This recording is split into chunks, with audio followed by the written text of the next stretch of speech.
Good morning, everyone. I'm going to be speaking kind of low here because I'm in a restaurant this morning. I decided to come out and partake a little bit of the local cuisine here. Not real local, I mean, it's a franchise, I guess, or a large corporation. But normally I'll try to find, good morning, everybody. Normally I'll try to find a place that's, mom and pop and that kind of thing. But sometimes you just run out of time and ability to find things. Again, good morning. The reason why I'm coming on is just to let you know basically that I'm aware of what's going on. Paula Brandon Handsome. You need glasses. But thank you anyway. That's very kind of you. Look, I don't know what to say about this Iran Syria thing. Normally, I'm not this tongue tied. I've listened to a number of reports from Jake Morphonios to uh, Titus Frost, uh, just a lot of things. And I'm not really certain how I view it. Right at the moment, I'm in a middle road. I don't like any war over there. I get tired of hearing that Iran is the world's chief leader in exporting uh, Islamic terror, which just isn't true. And Titus is exactly right about that. That is not true. The American people, maybe even Europeans, are ignorant about the difference between Shiites. Yeah, I can't help the buffering, guys. Sorry. and the sound. Hopefully, you can hear me okay. I get tired of Americans and Europeans possibly too not knowing the difference between Shiites and Sunnis, between Wahhabists and the Iranian Shiites. All of that. I look at Trump's face during his press conference the other day, and I'll tell you what, he doesn't look committed to me. Frankly, he almost looks drugged, and I know that's a terrible thing to say, but he doesn't look like himself. And this was the same situation when he reported that he was sending missiles into Syria the last time. Um, I'm not saying that he's not in control necessarily, but he's certainly not in full control. And do I trust Netanyahu and the Saudis? Not a bit. Do I trust the Iranians? No. But again, as I've often said, we're responsible for a lot of what's happened there. I'm going to reserve judgment on whether Trump is using this as a big hammer, sort of like he did with North Korea. But there are some different parts to this that aren't making any sense to me. And before I go there, I'm going to hold off. But I just want you to know that I am concerned about it. I still think it's wrong and we're allowing it. We're telling Israel to go ahead and do their bombing in Syria, these Iranians and those things. Nobody ever calls Israel on the carpet, at least not in the United States. We don't call them on the carpet, and that's wrong. As I've often pointed out, my understanding of what the state of Israel is a lot different than most people. JK, thank you for that. Yes, 3 prisoners were coming home from North Korea. The North Korean thing is going real well, but notice that the deep state now draws Trump over to this thing in the Middle East again. And I told you that was going to happen.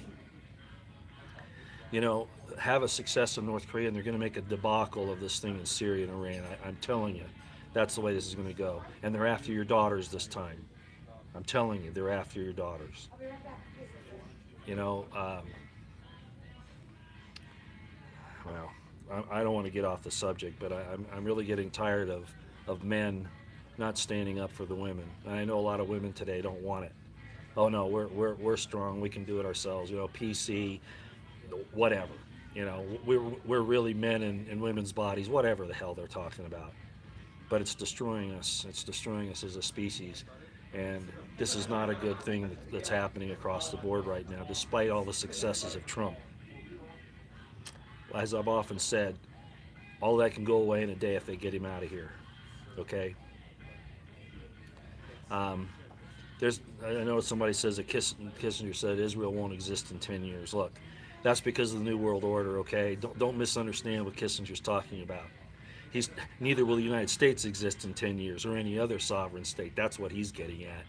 Don't fool yourself, okay? Don't fool yourself. Okay, enough on Iran, but I am concerned about it. this I hear Bolton and all of these people talking about regime change. I thought we elected a president to prevent this regime change nonsense, whether it be in Syria or Iran.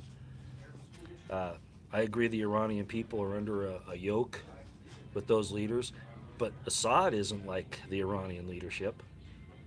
And yet, because they're allies with Iran and with Russia, a big deal is being made. Well, the real reason is because they're not under the International Monetary Fund and the New World Order. That's the real reason.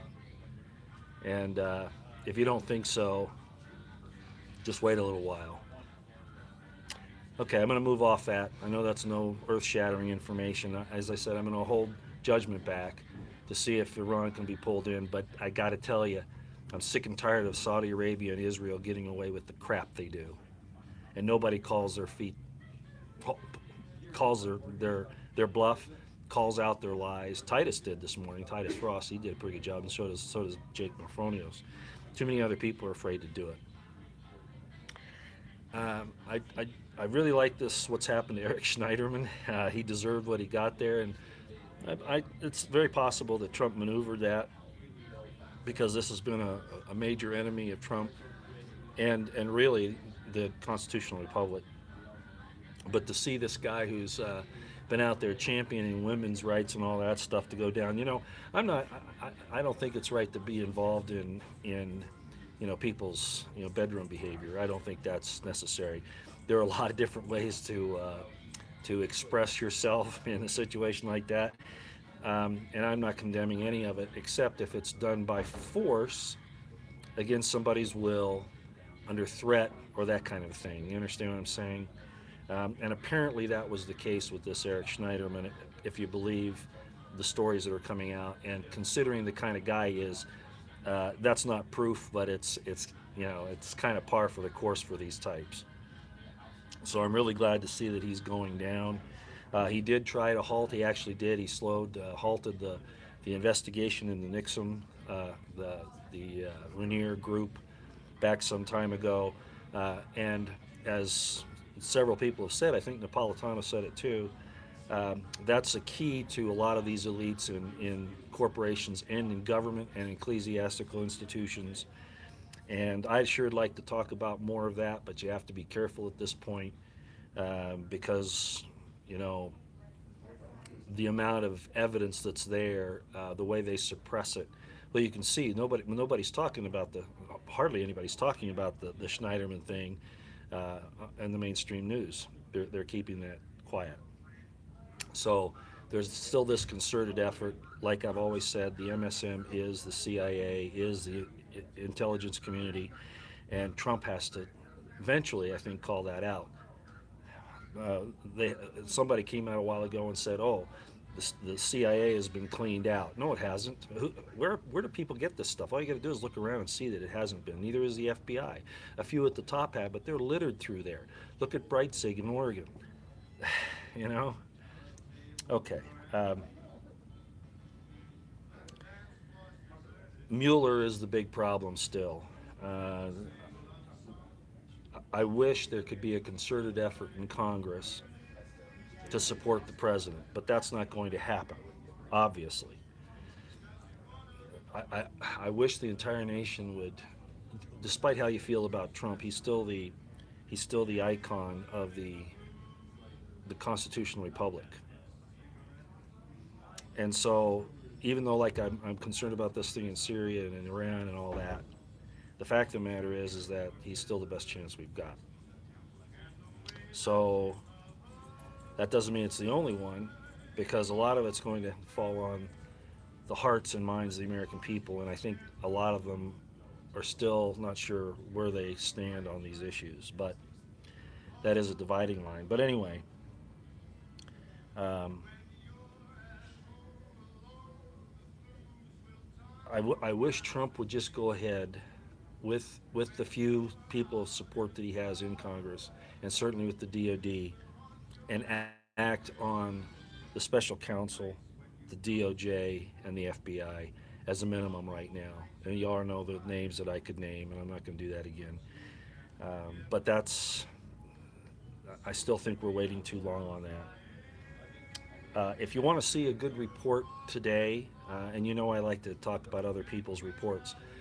There's this big war going on, as most of you are aware, amongst um, I'll just say the Q people, both pro and con, and as I said, I saw this coming a long time ago. But regardless of that and the way you feel about some people, go listen to Titus Frost this morning. I think he's got this whole thing in Syria and Iran pretty well sewn up as far as his comments. Again, I'm going to refrain from going too far myself, but a person on this side of the pond about the Mueller investigation, Bill Still, the Still report. Please go look at that this morning. He talks about you know Trump is outmaneuvering Mueller, and I think this is the first sign that that might be the case, because Mueller has denied allowing Trump to answer the questions by writing. He wants him to testify. He wants him to come in and talk, and and Trump's not going to. I'm pretty sure about that now. And if Mueller issues a subpoena, there's definitely a constitutional issue there, which Judge Napolitano's talked about. Article 2 powers and all kinds of things get involved there.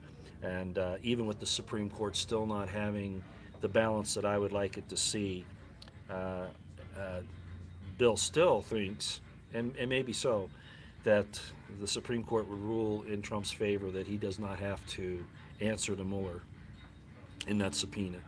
So that would be another possibility that things can go the best way for us. Um, One last thing I'll talk about, and then I'll go because I am in somebody else's restaurant here. Um, I've seen a lot of people, uh, and I'm not disparaging what Trump has done or trying to do. Okay, I'm not doing that. But back a few months ago, we found out that the CIA was planning on running some of its own people under the Democratic ticket in these next elections coming up. And don't think that they're not going to be on the Republican side as well, because that left right paradigm really doesn't exist. So there was a list put out of all the different congressmen and senators um, who uh, are resigning or leaving office in one way or another, that kind of thing. The fact of the matter is that remember, the CIA said that they were going to try to get into some of these offices to take back the country for the intelligence community, and that's exactly what they're saying. So all of these people that are resigning and leaving aren't necessarily because Trump has forced them out, and that's again the misconception, the trick that people that want things to go the way they think they are fool themselves. And I'm not going to name any names here because really the opinion doesn't matter. I just need to point this out that a lot of these people are leaving because they were lackeys of the IC anyway, but the IC wants more power.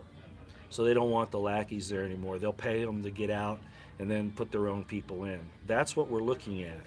And that's how dangerous it is. So all these people leaving isn't necessarily a good sign. So don't fool yourselves. Think ahead a little bit, Think a little bit about the tactics that are being used, the strategy, and you'll see that this isn't necessarily good. I saw that Orrin Hatch was listed on that list. He ran on term limits in 1974, and he's still there. He's bound to retire anyway, so he's not leaving because of anything Trump has forced him into. Although he does have some very strong ties to some real problems in Utah and ecclesiastical organizations there, but I'm not going to go there today either.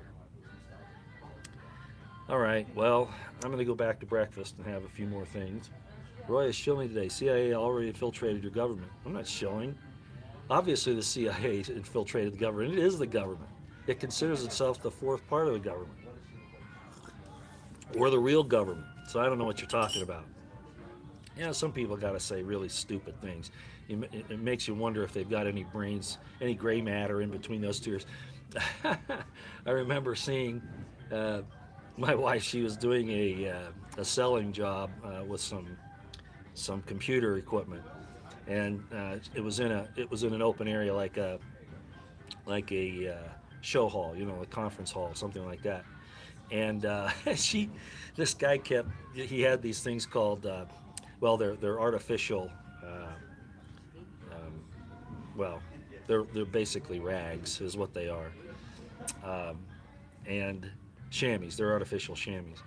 and he had this big bag of them, and he's really doing what some of the trolls do here, just trying to cause troubles. And she had this big tip. She had probably, I don't know, 20, 25 people when I saw this. And, you know, she let him go on for a little while. Finally, she got sick of him, and she put the thing down that she was talking about. And only like she could do, she looked at the guy in front of this whole group. She says, "Well, I'll tell you what. Why don't you take one of those chamois and put it in your right ear and pull it out your left, because you haven't got anything in between there anyway." Only she could pull that off. The guy put his tail between his legs, ran off, and she sold like everybody in the tip. The tip is the group of people that sit out front. So, anyway, no, I don't shill for anybody.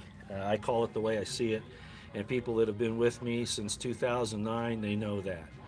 Um, I did, like a lot of other people, have a big increase. I had about, if I remember right, I had somewhere around 15 to 20,000 subscribers back about the time that the Boston, or about the Las Vegas shooting took place. It was something like that. It may have been a little less. I don't think it was any more, and it could have been like 12,000 or 15. I don't remember, but it was pretty low. And obviously, when I started, mentioning the Q thing, and I was never totally on board. I didn't use it to get money. I didn't use it. I didn't intend it to get me followers. I was just saying, hey, what's going on here?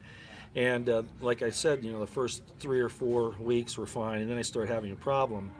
But it was funny because when I started to stand up for myself, okay, when I took a stand, and I'm not a shill for anybody. If I was a shill, I'd be doing what people do to keep their subscribers. I don't care about that, okay? I care about the truth. That's all that matters. Do I know what the truth is? Well, nobody knows exactly the 100% truth, but we do the best we can with what we have. Monty helped you. Hey, I'll stand up for Monograph. Anybody who wants to attack a person, they don't even know his real name, they know nothing about him. He's done some great work exposing the deep state and the New World Order, and his method of doing so is no different, really, than Stanley Kubrick. No different. It's just that he did it on a smaller scale, and people that are jealous of him or don't like his. Somebody called him a psychotic the other day. Hey, he's different. I won't say he isn't. But that's what makes this so wonderful, is that we can have people with these different ideas give us information and their perspective. If you want to see somebody psychotic, look at Clapper. You know, he's more than that. He's a well, he's even worse than that. So, those are the type of people we should be looking at, not attacking each other. But I know that there are real shills, there are real plants out there. From the IC, Infraguard is still up and alive, and they're out there spying on you. You think they're a great neighbor of yours, and they're not. I don't mean to make everybody look at everybody with a jaundiced eye, but this is a very serious situation we're in, okay? So, yeah, Monty's a great investigator. I totally agree. Clapper and Brennan, yeah, they need to go down, and they are psychopaths and sociopaths. The worst there is. Yeah, the worst there are, I guess I should say. All right, I won't take any more time. It's been 20 minutes. Thanks for coming. Keep track of everything. Keep your eyes on the horizon, your ears to the ground. Prep, pray, stay out of the way. Uh, don't believe everything you see, not even from Trump truthers, Trump supporters, because they want to see things through a rose lens. And even Lionel talks about these Trump acolytes that call him all these wonderful names. Look, Trump's making some big mistakes in my book. I'm holding back on this thing with Syria and Iran, but I don't trust it. I see more bad than I see good, but we'll see. Okay. Thanks everybody for coming. God bless you and the Constitutional Republic of the United States, and God bless Donald Trump and his righteous endeavors. May he repent of the things that he's done that he shouldn't have. May he actually listen to the Spirit of God. I don't know that he is right now. I don't like to look in his eyes on these briefings, these press conferences, these press releases he's giving. But may spirit of discernment fall upon him as the dews from heaven, and may he know the difference between right and wrong, and most importantly, have the courage to do the right thing. Hey, guys, thanks a lot. I'll get back with you later. Yeah, let's keep an eye. Any politician, I don't care who it is, you have to look at them with a jaundiced eye and be skeptical. Absolutely. So, all right, guys, take care. Talk to you later.